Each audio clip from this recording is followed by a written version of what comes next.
God only knows what you've been through. God only knows what they say about you. God only knows how it's killing you. But there's a kind of love that God only knows. God only knows what you've been through. God only knows what they say about you. But God only knows the real you. There's a kind of love that God only knows. There's a kind of love that there's a kind of love. Welcome to T-Bone's Best of Roanoke Show. Music, comedy, and conversation featuring HB, the Honey Badger. Honey Badger don't care. Now, on with the show. We're rolling. All right. This is Radio Free Roanoke. This is episode 196, T-Bone's Best of Roanoke Show. She's Dawn Sandoval. Dawn, it's a glorious morning. We are here at the Suites by TLOT. That's right. The Least of These ministry. And I know you know a lot about it. I call you the guiding light behind the Least of These ministry. But thank you for hosting us this morning. Of course. Well, I've heard you on the radio for years, and I've heard about your ministry. So I thought the best way to do this is let's just do a basic who, what, where, when, and why. So give us what led up to you creating the Least of These ministry and why. So I'll have to do the why before I do the. My husband and I lived in Salem, and we were called to do inner city ministry, and there's no inner city in Salem, so we packed up our belongings and moved to Gilmer Avenue in downtown Roanoke. And I worked for Aetna Medicaid at the time, so I walked to work and would just walk over the Gainsborough Bridge, meet people that were experiencing homelessness, kind of learn their stories, learn what their needs were, go home, get on Facebook, ask my friends for all of their coats, gloves, and things, and just take them out in our personal car at night to just ensure that people were warm, they were fed, they felt loved. And so that's kind of how it started 13 years ago. 13 years ago, so we're looking at 2011. Mm-hmm. So, I always like to say from small things, big things come. So how did this evolve? And how did it evolve from there? There was a bus, you got to that at some point? Or tell us about that. So we, it was always a mobile ministry in the back of our personal car. Okay. And then in 2018, the opportunity came about for us to purchase an old ambulance. And so we transferred everything that was mobile from our vehicle into Mercy Grace, is what we call her. She's an old 1994 ambulance that was in the Virginia Tech shooting. She responded to, I think it was April 16th shootings at Virginia Tech. And she was decommissioned shortly after that. And so we purchased her. We served from that ministry truck from 2018, and then in 2021, as we all know, we met COVID. Right. In February of 2021, left my full-time secular job to do ministry full-time because it was just becoming too much to manage a full-time job and a ministry that was growing. And so in February, I turned in my resignation from my job and had been so excited because I was like, I'm going to go out and build relationships with church bodies and the people in the city. And the Lord was like, nope, that's not how this is going to go at all. We're getting ready to have a pandemic, so you're going to use that ministry truck I gave you to serve lunch on the streets to homeless people 7 days a week. So that's what we did all during the pandemic. And then in May, we partnered with BGAV, Disaster Relief, and brought a 4-shower trailer, disaster relief trailer here to Roanoke, set it up at Belmont Baptist, and offered showers to people that were experiencing homelessness. But then they needed it back in August, so we had to shut that down. So in January of 2021, we went and looked at a building on Luck Avenue. It was to be storage. It was to be used as storage. And then when they showed it to me, I'm like, but there's so much more potential. We could add some portable showers here, some washers and dryers, and so that's what we did. So April the 1st of 2021, we launched the facility at Luck. And we started with 1 shower, 1 washer, 1 dryer. We now have 3 showers, 3 washers, 7 dryers, and a partridge in a pear tree. We've got a needs pantry there. We serve meals Monday, Wednesday, Friday. And we're seeing, right now, we're seeing between 90 and 95 people in a 4-hour window. We operate from 12:30 to 4:30. Really? Yes. Down on luck. Down on luck. And these are all unsheltered people that don't generally utilize our local rescue mission. Okay. Right. And then where we sit right now is a crazy accomplishment that God has allowed us to make. We had been interested in doing tiny houses because many people can't utilize our local shelter. Many people suffer from PTSD. They've been raped, molested, war veterans, so they won't go into congregant shelters. Okay. So they stay outside. So, and many of them have income. They're on fixed incomes. So I was driving to Clearbrook Walmart about a year ago this month, actually, and there was a for lease sign at the old Apple Valley Motel. So I called the broker, and he was like, it's already been leased.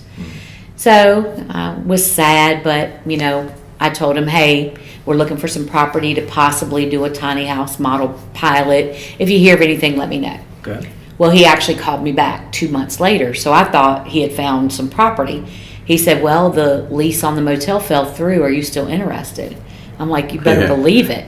So we started working on this property in November and renovated the rooms, put all new flooring and painted and all of that. And we launched Suites by TLOT on February 15th of 2024. Suites by TLOT. Yeah. The least of these. That's right. I like it. So that's kind of the whole story. I don't know if that's what you were. Well, that's it, yeah. That's a beautiful elevator pitch right there. So the suites where we are right now, Dawn, how many people can you hold and how many rooms are there here? So the max capacity here is 30 individuals. There are 19 units. One is a center unit that's kind of where the owners resided, and that is where a permanent resident manager will likely be staying. Smart. And then there are 18 rooms, 9 of which would be considered double rooms, so we can put 2 beds in those, and then the other 9 are single rooms. And we are at capacity with the exception of 1 empty room, which we have many people that have been reaching out to us. Well, good for you. On the way over here, Dawn, I was telling HB, I said, in my impression of Suites by TLOT, it fills a gap where someone maybe makes a little bit more income above Section 8, but they're not able to stay in an apartment downtown, let's say. Right. So there's a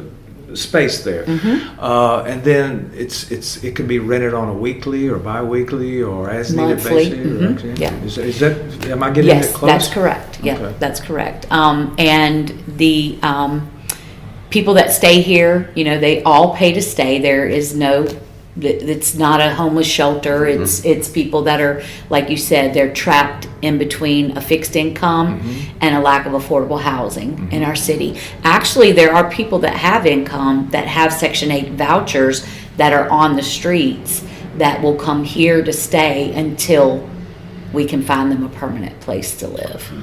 Oh my goodness. Okay, so a person could transition out here and go to permanent housing. And I was looking at your annual report, and I think 11 were permanently housed Last year. In furnished setting. Yeah. Where would they go from here, say, for example? Well, I partner with approximately 5 property owners or property management companies that basically use our ministry as the lens in which they see the people that we're housing. So we just move them into affordable apartments that are scattered throughout the Roanoke Valley, Salem, Benton, wherever we can find a place that has a rent that they can afford. So you cover the whole spectrum. You get your fingers in the dirt right at the beginning of this issue and all the way to the housing. Right. Beautiful. We can't do that for every single person. That's correct. But we do it for everybody that we can. Give us a success story. Do you have 1 or 2 success stories you could just summarize? Well, Touch on, yeah. I have a gentleman that we just housed on Friday, he is a Vietnam era veteran. He lived in his car for 2 years, and then when we opened, he came here to stay with us in February, and we just moved him into his apartment last Friday. So he put 2.5 years of homelessness in the rearview mirror, and he's got his own place now. Oh, wow. So every morning when he wakes up, he's in his own place. That's exactly right. Wow. Well, let me ask you this. You're a veteran of the homeless situation here in Roanoke. So let's go back to 2011. Okay. And let's cover this. How has it changed, or has it changed through your eyes from 2011 to 2024? What is the homeless issue back then? Has it changed over the years? Has it gotten any better, gotten worse, or stayed the same? So homelessness has changed exponentially since I started. The number of homeless people has grown tremendously. The homeless population has gotten older. We're seeing a lot of people who retired after 20, 30 years of service with a job that are on a retirement pension or check, and they don't make enough money to live anywhere in our city. So they are losing their housing from lack of affordability. They're losing their housing from property owners selling their property, because property is so expensive right now that people can make good money off of selling their property. So then people are put in a position where they have to leave where they've been renting. Because they up the rent. They up the rent and make it unaffordable for the people that were living there. Or they have people that, say they purchase a duplex and they want to live in half of it, but they already know who they want to live in the other half of it. Guess what? You get to be selected to leave. So, really there are times where parts of this motel could look like a nursing home, because the people are 69, 73, and they never expected to be experiencing homelessness at that age. Okay. So I think the population's gotten larger, older. Maybe health issues or something might come into play in that too. They absolutely do. They absolutely do. The first gentleman that we moved in here is 69. He might be 70 now, but he lived in his truck. He had a heart issue happen and was no longer able to work, lost his home, was living in his truck, and all he gets is Social Security. So he stays here, and we've signed him up for some income-based elder housing, but those all have waiting lists. So this is his in the meantime housing until something opens up for him. But definitely older. So older population, homeless population, and it's grown. And have you seen any difference as far as maybe kids? Or I'm curious about this too. What about local versus out of town? Do you see any increase or decrease, or is it about the same? The people who are local versus out of town. So right now, here at the Suites, we have 5 families. One has a 9-month-old child. Wow. One has a 9-year-old child.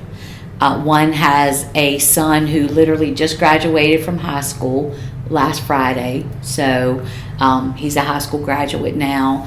Then we have one that has visitation with his child, and then we have a mother who has many medical issues, who has a 19-year-old son that basically helps her, helps care for her. So we are seeing homeless families with a various range of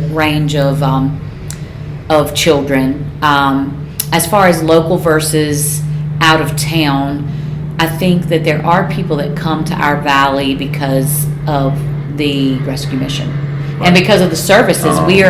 We are a resource rich area for homeless services, right, and especially in Western Virginia. Right. Yes. But many people come and then they stay at the mission for a short time, maybe for whatever reason decide that that's not where they want to be, and then they end up living an unsheltered portion of their life in their vehicles or in tents or whatever that looks like. And So the largest majority of people that come here are from our area, but there is a percentage that are released from prison, given a one-way ticket here, and expected to figure it out. Really? Yeah. Yeah, figure it out. That's right. That's right.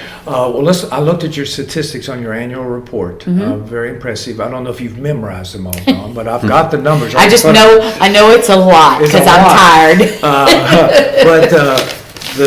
This is at the Luck Avenue. That's right. Right. And for last year, how many meals were served? We did almost 6,800 meals, and this is only Monday, Wednesday, Friday count. This is not including what we give out when we take Mercy Grace out on the street. This is just 3 days a week. So we served 6,744 meals. Did 3,249 showers. Did 1,314 loads of laundry, and gave out about 3,300 items from our pantry, like clothing, deodorant, brushes and combs, boxers, things of that nature. So you're really filling a need. Well, we call ourselves a gap ministry because that's really what we're doing. Yeah. We're just identifying where there are gaps in the services and trying to think of unconventional ways to meet them. Like our warming bus. Yes. I don't think you can get a lot more unconventional than having a 26-passenger bus that homeless people can board at 9 o'clock at night and stay overnight with. We've been blessed with amazing staff this past year. Wow, that's something. That sit there all night and engage with them, and Greg has helped some of them with things, contacting people on their phones and contacting resources and stuff like that. But it's been a really cool. That's Greg Vaughn, local photographer who's helped you out. And I'm sure a lot of local people have helped you out. Roanoke to me seems to have a lot of people who are willing to help. And we're here with Dawn Sandoval at the TLOT, Sweets by TLOT, the Least of These ministry. Yep. I tried to memorize the Matthew 25:40, Uh-huh. but I think in summary, as you would treat the least of these brothers and sisters, so you do me. That's right. I know I messed that up. No, you didn't mess it up. That is the message. It's basically Jesus saying what you do for people that are in dire circumstances, you're doing that to me. So, and then in Hebrews 13, I believe it's verse 2, it says, be sure to show hospitality to everyone, for some entertain angels unaware. So you never know who you're actually serving. Okay. Well, let's get ready to wrap it up here, Dawn. I can imagine you and your husband in 2011 driving around in your car. You wouldn't see yourself here right now on Franklin Road. No. However, let's take it one more step. What's in the future? Are there some other possibilities? Well, we still desire to pilot a tiny house model, because that model would be able to serve people that don't necessarily have income, that are chronically homeless, that may be suffering with mental health issues, with addiction issues, with medical issues. Disability takes a long time to get approved. Mm-hmm. There are a lot of folks in our community that have been waiting 1 year, 2 years, 5 years to be approved for disability. So they find themselves with no income, with medical problems out on the streets of our valley. So this model would be like fishing in a barrel for behavioral health providers, for maybe medical clinics, for job fairs, for just various resources that could come into the village and help the people that are currently there. It also gives people an opportunity to convalesce. As we come out of COVID, a lot of people didn't take vaccines because they knew there would be side effects, and so they decided not to do it because they didn't have anywhere to deal with fevers, and nobody's signing up for that, sleeping on a sidewalk to run a fever or to have cold symptoms or anything like that. Yeah. So this would give people the opportunity, if they are sick, to isolate or to convalesce as they are sick. So, it meets a lot of various needs. Explain, I've heard of it. Briefly, explain the tiny home concept. Yeah. So this is not a tiny home, come here and Not live here. for the rest of your life. Yeah. No, I'm saying the tiny house model would The not tiny be. house model, yes. Yeah, it's not like a tiny house where you're going to come and live forever. Yeah. It's going to be, I envision it as a tiny shelter that would have a bed and a chair and some lighting and some comforts and a locking door where you can feel good about leaving your belongings.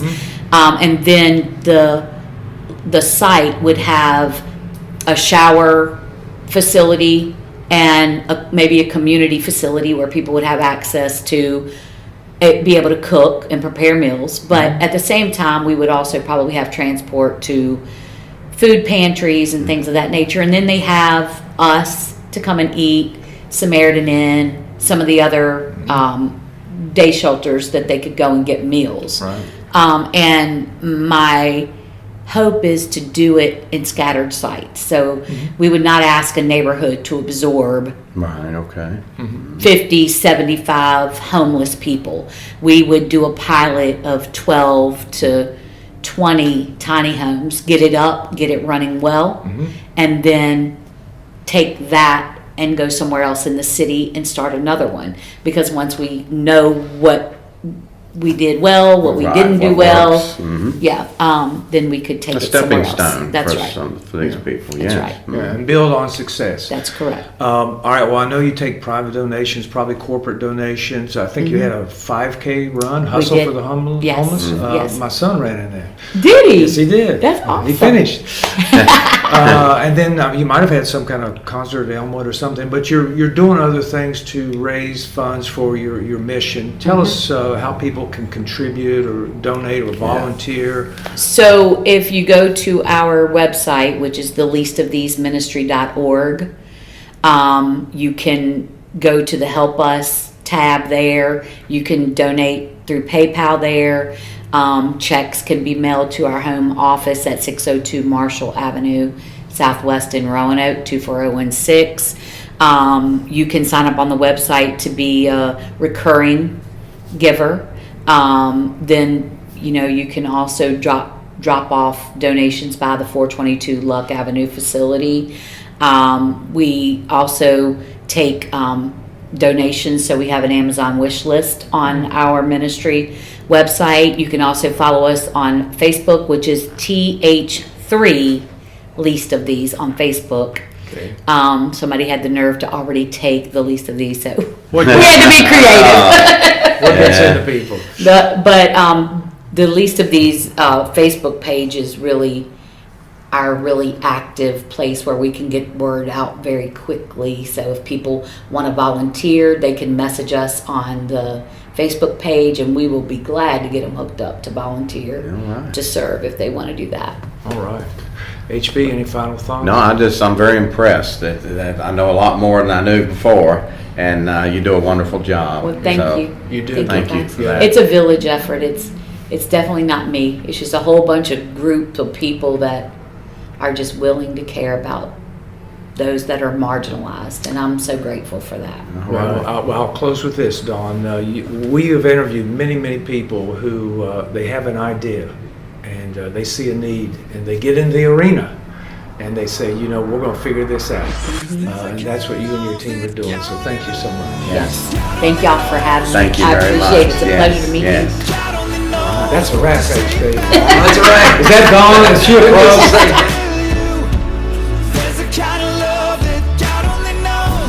Miss a segment? Want to hear the interview again? Just watch our YouTube channel.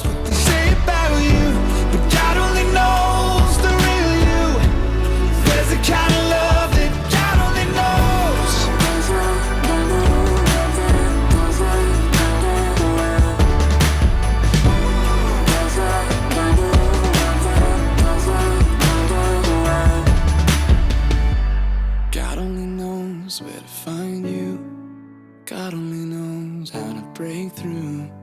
God only knows the real you. There's a kind of love that God only knows.